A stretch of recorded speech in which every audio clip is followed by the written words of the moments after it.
All right, let's talk about trading options and futures. We talked in the previous video last week. I told you about how to buy stocks and bonds, etc. By the way, when Stocktrak, what Stocktrak counts as a trade is purchasing and selling. So when you buy something or you sell something, it's a trade. So all the stocks that you had bought previously, when you sell them, that will be counted as another trade. So that total trades of 50, the total minimum trades of 50 will also include your selling when you sell them. Kind of started late in the day over here, so there's only about 15 minutes before markets close. So some of the trades sell place today may not get filled. All the orders may not get filled until tomorrow, right? However, what we are going to talk about today is options and futures. And future options are simply options and future contracts. And I know I'm not going to bother with that. You can certainly check it out yourself if you want to. But both futures and options are actually orders that that will be about the future. So just futures is the most straightforward.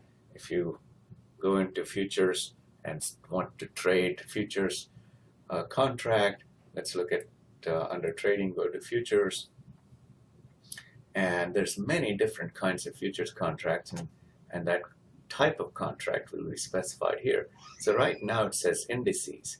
Indices actually refer to market indexes, like there are stock market index like the S&P 500, the Dow consists of 30 stocks, S&P 500 consists of 500 stocks, and the index value is based on the individual prices of those 500 stocks and in a value weighted manner. But let's not bother with that right now, but just remember that when you click on indices, then you can get to select these different. So for instance, there's a Dow Jones Industrial Average, and we have contracts in Dow Jones, right?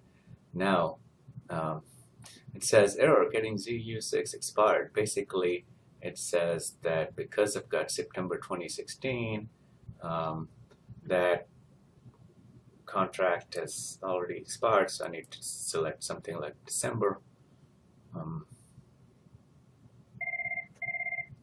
And hang on a second, I got a phone call in between. All right, wouldn't you believe, get a junk call during the recording session. Anyways, so let's see, I'm looking at that and it's still not showing. So I don't, if I put a contract value over here, it says choose another contract. So, well, I mean, we can just choose March and then 2017. And all right, I'm not sure why we're getting this error.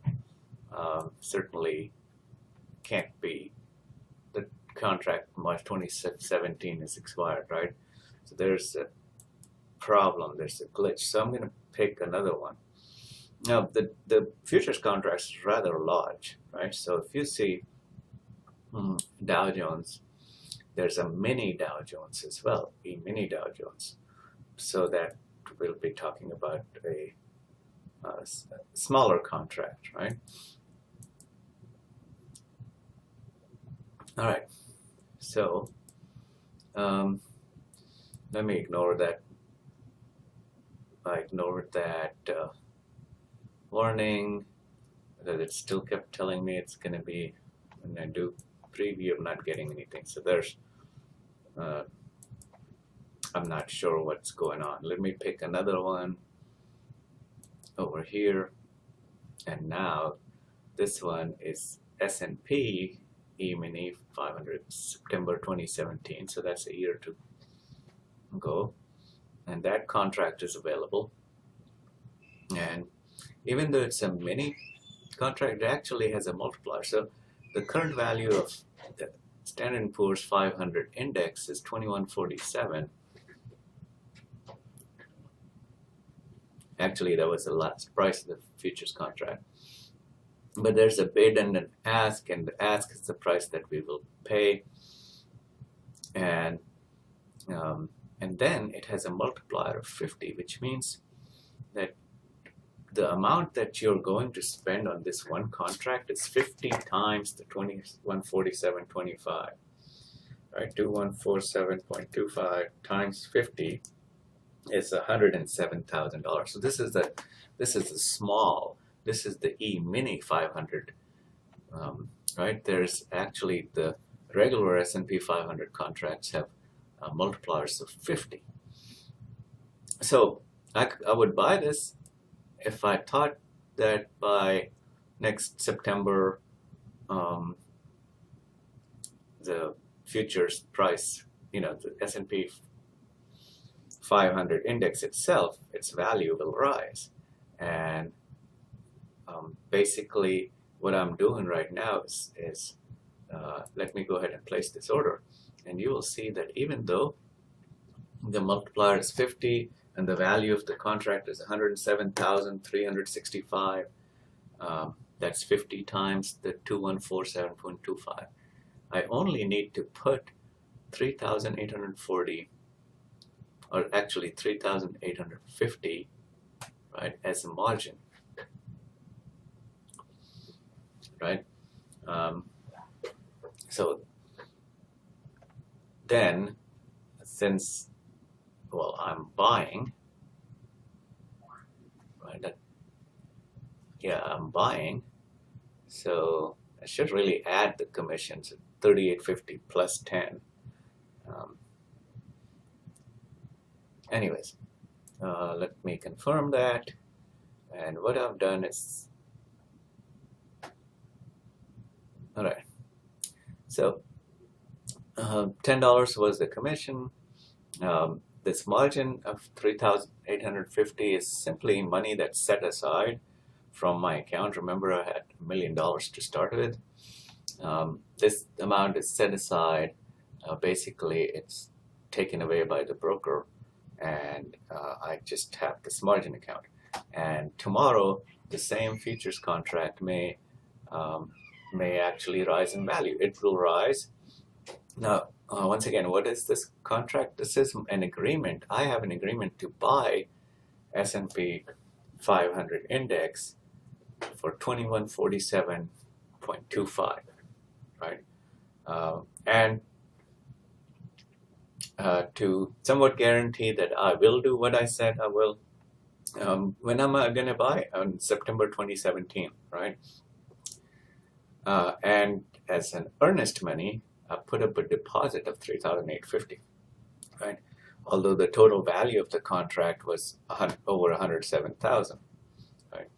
Now what happens is tomorrow, if this goes up to 2148.25, it goes up by $1, then one time, that's for one unit times 50 with the multiplier 50, I will actually have gained $50 because I still get to buy this thing at 2147.25, even though its value is 2148.25. So I would have gained $50, and because I have 50 units of it, right? The multiplier is 50. Although it's only one contract, the multiplier is 50. So $50 will get added to my margin account tomorrow, and that happens, my margin will actually grow up to 3,900, right? So because of this multiplier, I'm gaining a lot, and because I didn't have to put up the 107,000, I would have, if I had not gone to futures, if I had just bought the S&P 500 mini right now, I would still experience that gain, but I would have spent $107,000 and experienced a $50 gain on it, right? So percentage-wise, it's not that much, but now I'm experiencing a $50 gain on 3,850. So you can see how big the leverage is. I'm gaining a tremendous amount of leverage. but that leverage will multiply gains, also multiplies losses. So you have to be very watchful, careful when you play future contract. So that was a futures contract on that we purchased. You can see that rise other than market indexes. You can have futures on currencies, on these various currencies, Australian dollar, euros, etc. You can get future contracts on commodities like petroleum. So you got crude oil, ethanol, heating oil, natural gas. There are futures contracts on metals, which would be precious metals like gold, palladium, platinum, silver. Certainly futures contracts on bonds, and with treasury bonds. If you have tree bonds, these are also called interest rate futures because they don't carry any risk of non-repayment, right? So these are very because the U.S. Treasury has never defaulted on its bonds, we consider them to be default risk-free. So basically, the value of these bonds will depend on interest rates. So these futures contracts and treasury bonds are also called interest rate futures, right? Also, there were swaps, right? So these are swaps. Basically, a swap is you get a fixed rate for a variable rate, and so that's an interest rate swap. Not going to delve too much into that. It's a little bit beyond our scope right now. And what else? Well, there are you can see there's livestock, and you can get live cattle, feeder cattle, lean hogs. So there's some interesting things you can buy or sell futures on. So suppose I think I'm feeling that gold is going to drop in value. Then I can get say a March 2017 contract. Goodness. All of those contracts are not expired. Sometimes you just are not able, there's no one selling them, so, but the error message here is confusing. So they're not available sometimes. Anyway, so October 2017, right? And I think gold price is going to drop. So what will I do? Well, I will short, right? So when you buy first, like we did with the S&P 500 index contract, when I want to get rid of it, I'll sell it. Right now I'm shorting. To get rid of that contract, I will cover. So shorting is, again, just like stocks, shorting is selling something I don't have. But in this particular case, I'm just promising to sell. And there's a multiplier of 100. So with one contract, I'm promising to sell 100 ounces of gold at the bid price of 1329.4. Okay, and here too you can have a market order or a limit order or some other stuff, but I'm just going to leave it at market order. And so here's the order total, but the margin is 8,800.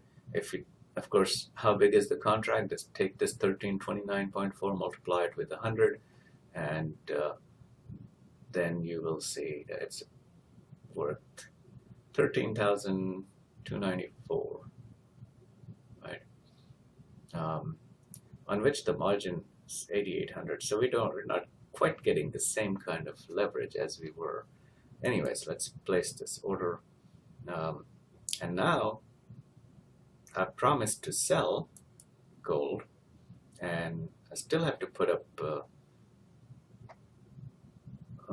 margin amount. And because I've sold, if gold price starts to fall in the future, I will make money because I have agreed to sell at this 1329.8, right? I'm sorry, 1329.4, the bid price. So if gold price falls, well, I still get to sell at that price, so I will benefit. Gold price falls, then I can see my margin accounts being credited with more money every day. But as gold price rises, I will lose money.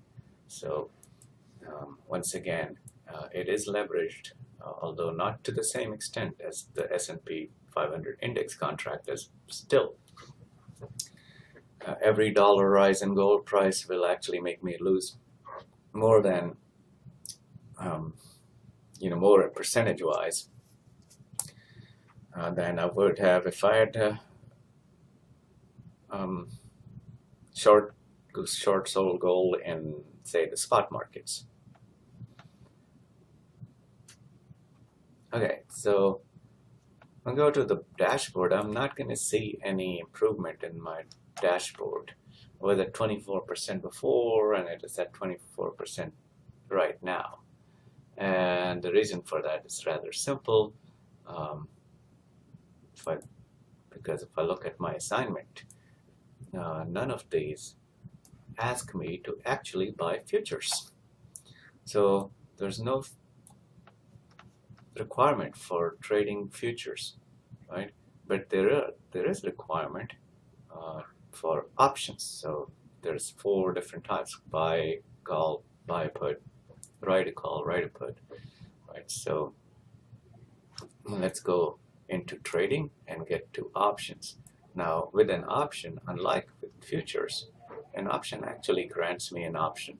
So I can decide in the future, if I get an option to sell, that's called a put option, and an option to buy is a call option, right? So you'll get to select call or put. And options are available on single stocks as well as stock indexes. But let's say I want to look at Apple. AAPL is the ticker symbol for Apple shares, and I want to buy a call option. Call means I'm going to be able to buy Apple shares at expiring on, see, these are weekly expirations, so call options are much more liquid. Say expiring on October 21st of this year, and currently Apple shares are at 106.51. So let's say I think the Apple shares will go up to 110.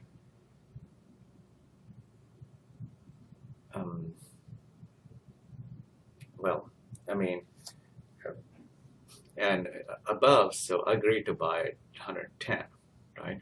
Then I can select the strike of 110.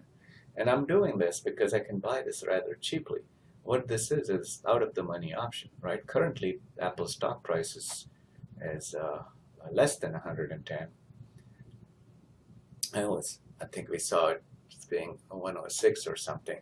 So if I wanted to get a 110 option, well, for each share, I'm going to have to pay something like, the ask price is $1.71, right? So remember, it's $106 stock, and I get to retain an option to buy it at 110 until October 21st for $1.71, right? How many shares? Well, I could put basically, say, 1,000 shares, 100 shares. Wait a second, is this shares? Each option contract is actually supposed to be for 100 shares. So if I do 10 contracts, that should get me 1,000, right? Each contract's for 100 shares. Okay, so, and I'm going to leave it as a market order.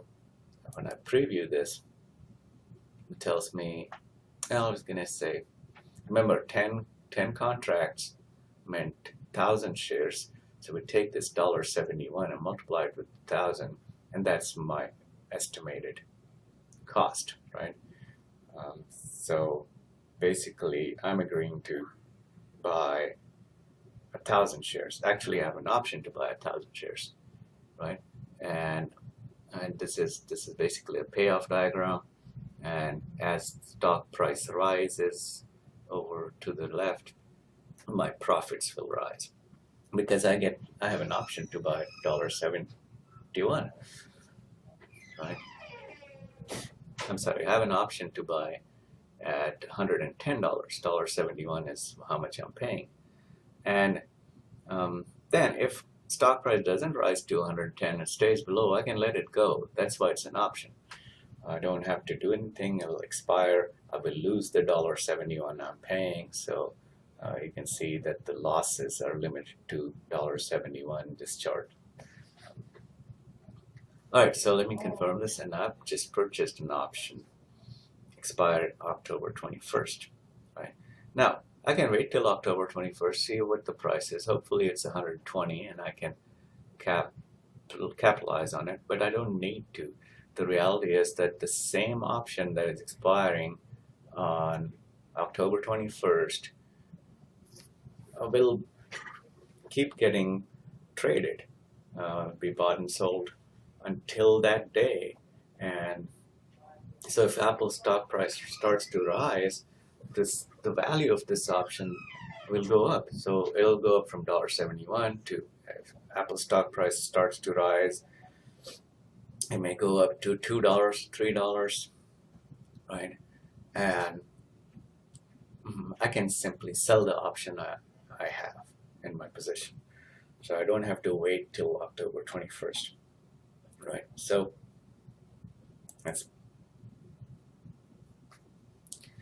place this order, and we have purchased this option.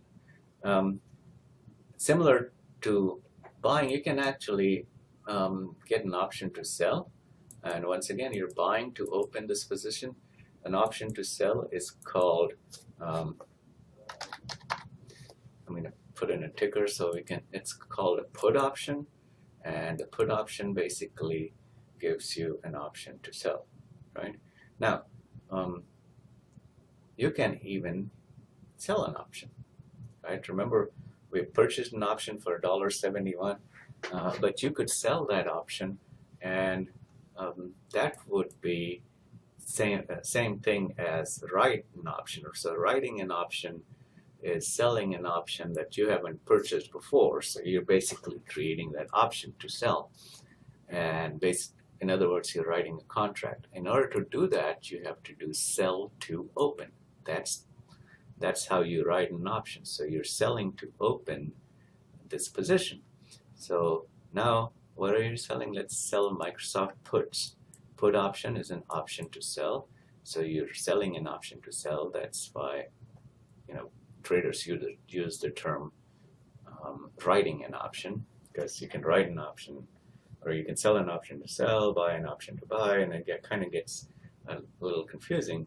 So we have named the option to sell is put option, right?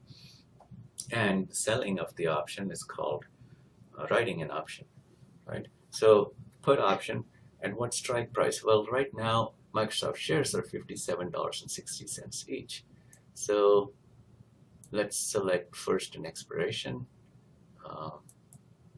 November 18th, and 57.60, so about 57.50, which is the current, a little less than the current price, right? So that's basically an option to sell at 57.50, right? Because this price of the option is already 57.60.